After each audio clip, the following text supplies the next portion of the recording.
Dan waktu itu nih juga sempat heboh, banyak banget dukun dan juga orang-orang pintar di Malaysia yang bilang, oh Nora diambil oleh makhluk gaib. Hai guys, welcome back to Ruang Gelap dengan gua Amira. Apa kabar kalian semua? Gua harap kalian semua masih sehat, dan kalau misalnya ada yang terdampak dalam COVID atau keluarga kalian ada yang terdampak COVID, kita doakan semoga cepat sembuh. Kita tahu banyak banget kasus COVID yang lagi booming sekarang, dan itu juga alasan kenapa hari ini set kita beda. Karena mulai dari sekarang dan entah sampai kapan, itu kita nggak bakal syuting di dalam studio lagi. Sekarang gue sendirian dalam kamar, dan kemarin sempat gak upload karena kita main sibuk lah mindah-mindahin equipment barang supaya bisa syuting. Nih, kapan corona bisa selesai? Anyways, di video kali ini gue mau membahas teori tentang orang-orang yang hilang di dalam hutan. Nah, kemarin kan kita sempat viral nih, ada kasus Eva yang pergi ke Gunung Abo bersama teman-temannya. Terus waktu dia misah untuk pipis di sungai, tiba-tiba dia hilang. Eva hilang selama 4 hari, terus alhamdulillah akhirnya ditemukan dan dalam keadaan yang selamat. Nah, kasus Eva ini viral karena Eva inget selama dia hilang dia kemana aja, dan ini benar-benar nggak masuk akal dan lumayan mistis. Jadi gue yakin kalian udah banyak yang tahu kisahnya, tapi gue agak sekilas gue ceritain dikit. Jadi Eva menghilang, terus dia nggak sadar kalau dia udah menghilang selama 4 hari. Dia ngerasa dia emang hilang, dia emang tersesat, tapi dia ngerasa cuma sehari doang. Dan itu pun dia sempat ketemu dengan dokter yang ngajak dia pergi ke rumah neneknya. Tapi di situ Eva juga udah mulai sadar dia ini kayaknya antara halu dengan enggak, dan dia juga sempat dengar nama dia dipanggil-panggil oleh orang, tapi dia nggak bisa bergerak dan suaranya nggak bisa keluar. Jadi dia berasa dia kayak dia tahu kalau misalnya dia dicariin orang, tapi dia nggak bisa ngapa-ngapain gitu. Nah, makanya di video kali ini gue mau membahas lagi kisah tentang orang-orang yang hilang di dalam hutan. Kemana mereka, apa yang terjadi, dan teori apa yang sebenarnya terjadi pada orang-orang ini. Langsung aja kita masuk ke cerita. Welcome to Ruang Gelap.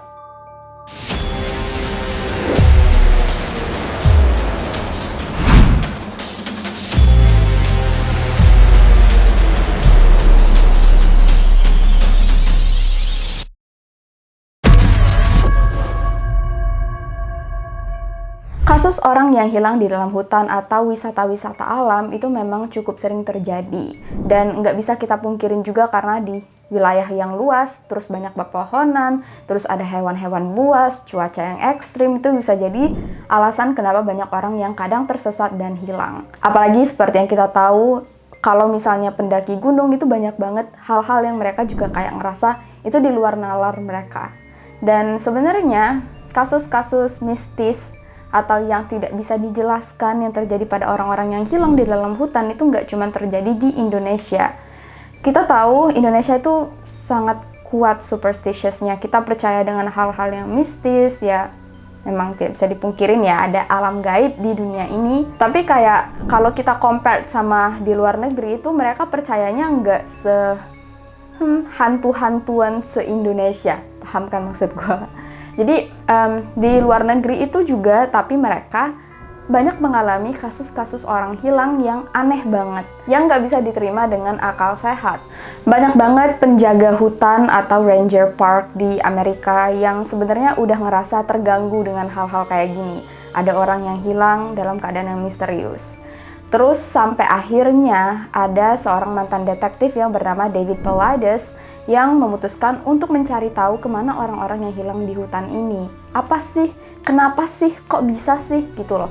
Jadi dia ini mantan detektif, dia juga pernah kerja di kantor hukum sekitar 20 tahun, terus dia juga pernah gabung dalam SWAT team. Pokoknya dia ini juga mantan detektif, jadi maksudnya kayak dia tuh ngerti hal-hal yang menyangkut orang hilang, kasus penculikan, dan etc. etc. Dan dia ngerasa, oke, kalau misalnya memang ada banyak hal-hal aneh yang terjadi di hutan orang-orang hilang, gue mau nyelidikin bener-bener apa sih yang membuat mereka hilang dan kira-kira apa sih teorinya. Nah, teorinya ini nanti disebut dengan Missing 411. Sebenarnya di video sebelumnya gue pernah jelasin apa itu Missing 411, tapi kali ini gue mau rangkum secara keseluruhan karena lagi-lagi kisah orang hilang kembali viral. Kalau kemarin gara-gara kasus 3 anak langkat yang hilang dan sampai sekarang juga masih belum ditemukan, Ini very heartbreaking, dan sekarang karena kasus Eva. Nah, jumlah orang hilang di gunung atau di hutan di Indonesia itu nggak tahu jelasnya berapa per bulan atau per tahunnya, tapi kalau dilihat dari data di Amerika itu setiap tahunnya ada 6.000 orang yang hilang di hutan di seluruh Amerika. Tapi 87-92%-nya bisa ditemukan dalam keadaan hidup ataupun meninggal. Nah, sisanya itu benar-benar hilang, nggak tahu kemana dan nggak pernah ditemukan sama sekali. Dan kasus-kasus inilah yang membuat banyak penjaga hutan tuh ngerasa terganggu. Mereka tuh kayak bingung, kemana sih orang-orang ini padahal udah dicariin dan bertahun-tahun juga nggak ditemukan. Dan beberapa yang ditemukan juga kisahnya serem banget dan juga kayak it doesn't make any sense. Nah, dalam kasus Eva, kita tahu dia bilang dia ngerasa kayak dia berada di dimensi lain, atau dia ngerasa kayak waktu yang berjalan saat dia hilang itu beda dengan waktu yang dialami oleh orang lain. Jadi semacam kalau kita mau menyimpulkan kayak dia masuk ke dimensi lain. Dan Eva bilang dia tiap kali bangun itu dia berada di tempat yang beda-beda. Nah, kenapa Eva bisa hilang juga itu lumayan aneh. Karena menurut dia habis pipis, itu dia cuma mundur 3 langkah terus dia nggak sadarkan diri. Nah, jadi ini tuh salah satu teori dari Missing 411 juga. Jadi, mereka percaya ada saat dimana kita manusia itu masuk ke dalam zona yang sebelumnya enggak seharusnya dimasuki. Jadi seperti yang kita tahu kan, hutan tuh bukan tempat manusia beneran hidup. Jadi kita juga nggak tahu sebenarnya dalam hutan tuh ada apa. Dan hewan buas tentu aja. Tapi lebih lanjutnya kayak ada makhluk apa di dalam situ tuh sangat meresahkan. Tapi ya banyak juga orang yang bilang kalau lu udah masuk ke hutan, kalau lu udah daki gunung, itu memang taruhannya nyawa. Dan banyak orang yang sebenarnya juga takut masuk ke hutan karena mereka ngerasa kayak it's either you lost or you find a skull. Banyak banget kejadian kalau di Amerika itu orang lagi mendaki gunung terus nemu mayat, terus ternyata korban pembunuhan itu banyak. Jadi mereka ngerasa kayak kalau lu udah masuk ke hutan tuh kayak you never know what you're going to find. Nah, kasus yang diteliti oleh David di Missing 411 itu bukan semua kasus orang hilang ya. Cuman kasus-kasus yang menurut dia aneh dan memiliki kesamaan. Aneh dalam artian ini tuh seharusnya tidak terjadi. Nanti gue masuk ke beberapa kasusnya lebih rinci. Ada poin-poin kesamaan dalam kasus orang-orang yang menghilang secara misterius. Pertama, korban itu memisahkan diri dari orang lain. Entah secara nggak sengaja dia ketinggalan terus dalam 2 detik tiba-tiba hilang, atau dia memang minta izin untuk berpisah. Jadi ini salah satu tanda gejala-gejala bakal ada orang yang hilang. Korban biasanya hilang pada waktu siang atau sore hari, terus begitu disadari hilang dan baru saja mau dicari oleh tim, biasanya cuaca yang tadinya bagus tiba-tiba jadi cuaca yang buruk. Entah mendung, entah berkabut, entah badai, entah hujan deras.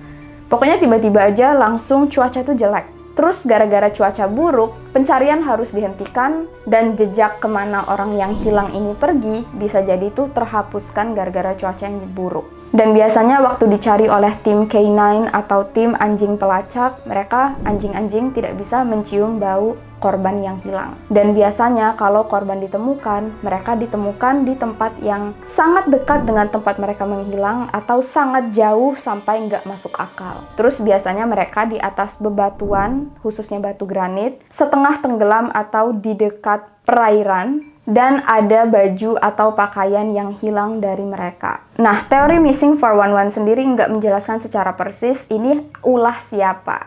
Mereka cuma bilang, ini aneh, dan ini kayaknya bukan ulah manusia. Sesuatu yang nggak bisa dijelaskan. Entah mau dianggapnya makhluk gaib, atau alien, atau Bigfoot, atau apa, itu nggak pernah dijelaskan. Cuman Missing 411 ini menjelaskan kasus orang hilang, dan kasusnya ini aneh dan nggak masuk akal. Itu doang sih. Jadi terserah kalian isi titik-titik sendiri, ini ulah siapa dan apa yang terjadi. Oke, gue masuk ke salah satu kasus pertama. Ini yang lumayan sangat menarik menurut gue. Kasus yang terjadi di Amerika. Karena di Indonesia sendiri kalau misalnya ada kasus orang hilang terus orang yang ditemukan, pasti langsung dianggap mistis dan nggak ada kayak penyelidikan yang benar-benar rinci. Kalaupun ada juga paling nggak dipublikasikan dan koran lebih ngasih tahu ke masyarakat tuh tentang keanehan kayak yang dialamin Eva. Nah, David ini beda. David ini benar-benar sebagai mantan detektif, dia memperlakukan kasus-kasus ini seperti layaknya kasus yang harus diinvestigasi gitu. Nah, kasus yang pertama kali akan gue ceritakan adalah kasus yang dialami Thomas Messick berumur 82 tahun di tahun 2015 lalu. Thomas punya pengalaman memburu selama 20 tahun lebih. Terus dia ini dari kecil emang udah biasa camping dan melakukan kegiatan-kegiatan outdoor, memancing, berburu. Dan dulunya Thomas ini seorang airborne ranger atau bisa dibilang tentara Amerika untuk elit spesial yang bertugas untuk berperang langsung jarak dekat di area peperangan dimanapun mereka dikirim. Mengatur penyerangan dari udara, membebaskan tahanan perang. Intinya dia ini orang yang sangat berpengalaman dalam kondisi-kondisi berbahaya. Dan dia ini sangat hebat dalam bertarung, bersenjata, dan bertahan hidup di alam liar. Jadi dia ini emang udah terkenal banget, super duper kayak lu lepasin dia ke hutan dia nggak bakal hilang, gitulah secara intinya. Tapi emang dia udah tua ya, 82 tahun. Nah, suatu hari dia pergi sama anak dan temennya untuk camping ke Lily Pond di New York. Begitu mereka sampai di area tempat mereka memburu, Thomas, anaknya, dan teman-temannya ini lumayan bingung. Mereka ini berlima. Karena nggak ada sama sekali hewan yang kelihatan. Nggak ada rusa, nggak ada burung pun nggak kelihatan. Terus mereka aneh, kayak, aneh banget, ini hutan kok nggak ada hewan sama sekali. Jadi mereka memutuskan untuk berpencar. Nah, berpencarnya juga nggak jauh. Jadi titik di mana mereka berpencar itu titik ketemu kembali. Dan mereka udah bilang 30 menit dapat nggak dapat hewan buruan, balik lagi ke dalam mobil di titik mereka berpencar. Jadi ya udah kalian satu persatu berpencar dan sama-sama bawa senjata, senapan. Nah, 30 menit sudah lewat, tiba-tiba Thomas nggak kembali. Jadi semuanya pada bingung, wah Thomas kemana nih, kenapa nggak balik-balik? Ditungguin, terus masih juga nggak datang. Sampai akhirnya mereka semua memutuskan untuk tidur di dalam mobil di titik dimana harusnya mereka berkumpul kembali. Supaya kalau Thomas kembali, Thomas nggak bingung. Mobil dan teman-teman dan anaknya masih ada. Tapi besok harinya Thomas juga tetap nggak kunjung kembali. Nah, anaknya yang awalnya nggak khawatir sama sekali karena bapaknya orang yang hebat, orang yang bisa dilepas ke hutan, itu jadinya lumayan panik. Dia nelpon ibunya, terus ngasih tahu, nih papa hilang nih. Terus ibunya, istrinya Thomas itu sama sekali nggak khawatir karena dia tahu ini Thomas udah biasa dari kecil dalam hutan. Nah, tapi tetap aja, jadi akhirnya mereka nelpon tim pencarian. Mereka ngira Thomas ini terluka, jadi nggak bisa jalan. Tapi begitu dicari, guys, Thomas ini nggak ditemukan sama sekali. Bahkan nggak ada tanda-tanda dia tuh berusaha untuk meninggalkan jejak. Jadi Thomas kan bawa senapan. Dia ini juga bawa radio walkie-talkie, bawa senjata, bawa permen.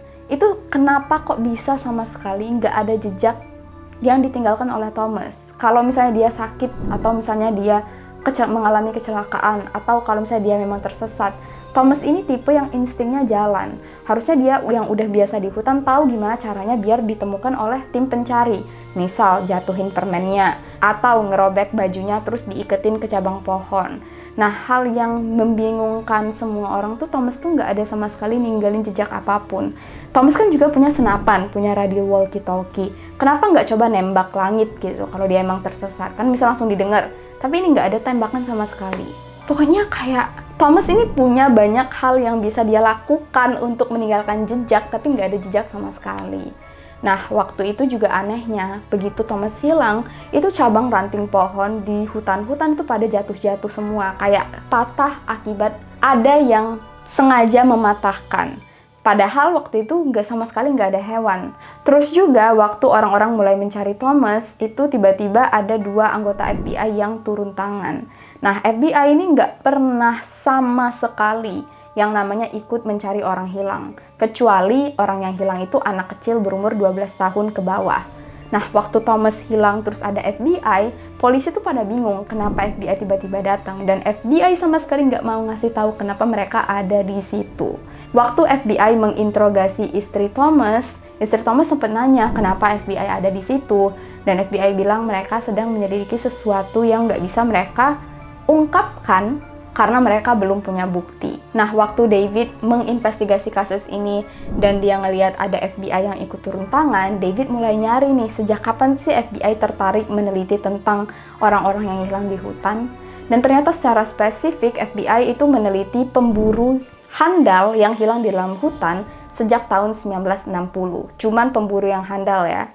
Dan kita nggak tahu kenapa, karena dia nggak mau ngomong kenapa. Yang jelas, menurut Beverly, istri Thomas, dia yakin apapun yang menculik, mengambil, atau menyerang Thomas, ini pasti sesuatu yang sangat cepat dan juga nggak sendirian. Karena Thomas benar-benar nggak meninggalkan jejak apapun. Sampai sekarang Thomas nggak pernah ditemukan guys, sampai detik ini. Dan 9 hari setelah Thomas hilang, ada juga laki-laki yang hilang, pemburu handal juga. Dan jaraknya itu 40 meter dari tempat di mana Thomas terakhir terlihat. Nah, kasus Thomas yang menghilang di Amerika itu satu dari 1.200 kasus yang diselidiki oleh David yang menurut dia adalah kasus-kasus yang nggak masuk akal. Ini gue coba ceritain satu kasus yang lumayan dekat dengan kita, yaitu kasus yang terjadi di Malaysia. Jadi pada tanggal 3 Agustus 2019, ada satu keluarga dari Inggris yang liburan ke Negeri Sembilan. Terus mereka menginap di Dusun Resort. Ini daerah yang memang hutan kawasan lindungan negara. Nah, Nora waktu itu berumur 15 tahun dan Nora ini adalah anak yang mengidap holoprosencephaly, yaitu kelainan perkembangan otak yang membuatnya tidak bisa melakukan apapun sendirian. Bahkan untuk berjalan, Nora harus didampingi dan dibantu. Jadi meskipun udah berumur 15 tahun, Nora memang nggak bisa independen. Oke. Nah, waktu sampai di kamar di dalam resort, Nora digantiin bajunya oleh ibunya, dan karena udah malam, ditidurinlah di atas kasur. Nah, besok harinya, Nora ini hilang guys, gak ditemukan dimanapun. Dan satu-satunya petunjuk itu cuman dari jendela di kamar yang terbuka. Nah, di jendela ini sendiri gak ada sama sekali jejak fingerprint atau sidik jari satu orang pun. Dan polisi langsung menyimpulkan Nora pasti keluar sendirian lewat jendela. Nah, orang tua Nora nggak percaya sama sekali karena Nora ini anak yang cukup pemalu. Dia nggak mau pergi sendirian kemanapun dan emang nggak pernah juga. Dan Nora ini juga takut kalau dia harus pergi ke satu tempat tanpa ditemani oleh keluarganya atau orang yang dia kenal. By the way, gue lupa ngomong, kunci di jendela itu juga ternyata rusak. Dan nggak diketahui jendela ini memang kuncinya sudah rusak atau dirusakkan oleh seseorang. Orang tua Nora langsung yakin Nora pasti diculik. Karena nggak mungkin Nora pergi sendiri. Tapi di kamar itu nggak ada tanda-tanda sama sekali ada penculik. Kayak yang gue bilang, di jendelanya pun nggak ada sidik jari sama sekali. Dan keadaan kamar itu rapi banget. Kalau misalnya Nora memang diambil paksa oleh orang, pasti ada sedikit pergulatan. Tapi di situ nggak ada sama sekali, rapi. Jadi polisi yakin Nora pergi memang atas kemauannya sendiri. Jadi awalnya kasus ini belum aneh, tapi nanti ini jadi aneh. Nah, polisi langsunglah bawa tim K9 atau tim anjing pelacak untuk mencium bau Nora. Tapi anjing pelacak ini nggak bisa mencium bau Nora sama sekali. Kayak anjingnya cuma muter-muter doang, terus kayak nggak membawa polisi kemanapun. Nah, di sisi lain, gerbang resort ini memang selalu terbuka dan nggak pernah dikunci, dan CCTV cuma ada di bagian resepsionis. Jadi emang nggak ada footage sama sekali. Nah, karena nggak punya petunjuk sama sekali, pencarian langsung dilakukan dan sekitar 350-500 orang langsung pergi ke hutan untuk cari Nora. Sampai akhirnya di hari ke-10 Nora ditemukan, tapi sayangnya sudah terlambat. Nora ditemukan dalam keadaan terbaring dalam posisi tidur di atas batu granit besar, setengah terendam air terjun dalam kondisi telanjang sekitar 2,5 km dari resort. Jadi jauh banget ya, apalagi untuk anak seperti Nora yang nggak bisa jalan sendirian. Sebelum Nora hilang, dia kan diketahui tidur. Dan waktu Nora tidur memang diketahui dia cuma pakai pakaian dalam. Tapi waktu Nora ditemukan, Nora tuh dalam keadaan telanjang dan pakaian dalamnya sama sekali nggak pernah ditemukan sampai sekarang. Nah, hal yang sangat aneh adalah tim pencari sudah mencari ke area ini berulang-ulang kali. Di hari keempat, hari kelima, dan hari keenam. Dan polisi yakin kalau Nora memang ada di sana sejak kemarin-kemarin, sejak hari-hari sebelumnya, polisi pasti sudah melihat. Karena Nora ini posisinya terbaring di atas batu besar dan nggak ada pohon sama sekali di sekitarnya. Ini alam terbuka banget. Itulah kenapa polisi yakin Nora pasti baru aja diletakkan di situ. Nah, kenapa gue bilang diletakkan? Karena selama Nora hilang, itu Nora nggak pakai sepatu, nggak pakai sendal. Pokoknya dia telanjang kaki. Anehnya, di kaki Nora itu nggak ada lecet sama sekali. Jadi Nora udah bisa dipastikan nggak pernah menginjak rumput atau daun-daun atau apapun yang bisa melukai kakinya. Aneh banget kan? Padahal yang kita tahu di hutan tuh banyak batu-batu tajam, terus juga banyak hewan buas. Masa bisa kakinya mulus sama sekali nggak ada luka sedikit pun? Jadi makanya polisi yakin Nora diletakkan. Oleh siapa? Kita nggak tahu. Jadi fix Nora dipastikan tidak pernah berjalan di dalam hutan. Nah, jarak di mana Nora ditemukan itu kan jauh banget dari di mana dia hilang, dari dusun resort. Polisi langsung melakukan autopsi pada tubuh Nora dan nggak ditemukan sama sekali ada luka ataupun indikasi dia adalah korban dari foul play atau kejahatan. Nora juga tidak memiliki indikasi pelecehan seksual. Satu-satunya hasil autopsi hanya menyatakan Nora meninggal karena kelaparan dan stres hingga organ dalamnya mengalami pendarahan. Ini sedih banget guys, very heartbreaking. Alasan yang paling masuk akal sudah pasti Nora dibawa oleh seseorang ke sana. Tapi lagi-lagi polisi yakin 100% tidak ada orang lain yang terlibat dalam kasus ini. Waktu orang-orang pada nanya ke polisi, oke, kalau kalian yakin banget gak ada satu orang pun yang terlibat dalam kasus hilangnya Nora dan Nora memang sendirian berada di situ, gak ada yang meletakkan dia, terus coba jelasin gimana Nora bisa sampai ke sana tanpa luka sedikit pun. Dan polisi bilang mereka nggak tahu sama sekali, mereka nggak punya teori, dan mereka benar-benar bingung juga kayak gimana Nora bisa ada di situ. Tapi mereka yakin nggak ada orang yang terlibat dalam kasus Nora. Dan waktu itu ini juga sempat heboh, banyak banget dukun dan juga orang-orang pintar di Malaysia yang bilang, oh Nora diambil oleh makhluk gaib. Tapi polisi no comment sama sekali, mereka bilang kita nggak tahu. Jadi ya kasus Nora ini memang benar-benar sangat membingungkan dan sangat menyedihkan. Masih banyak kasus orang hilang di Indonesia yang juga sangat misterius. Contohnya, yang sampai sekarang belum terungkap, kasus 3 anak langkat yang hilang. Kata polisi kemungkinan mereka diculik, tapi sampai sekarang sedihnya masih belum ditemukan. Nah, di dalam teori Missing 411, biasanya korban dari kasus-kasus seperti ini adalah anak-anak, ilmuwan, pemburu, atau orang-orang yang memiliki kecacatan atau disabilitas. Dan biasanya orang-orang yang ditemukan selamat memiliki mimpi aneh dan amnesia tentang apa yang terjadi pada mereka.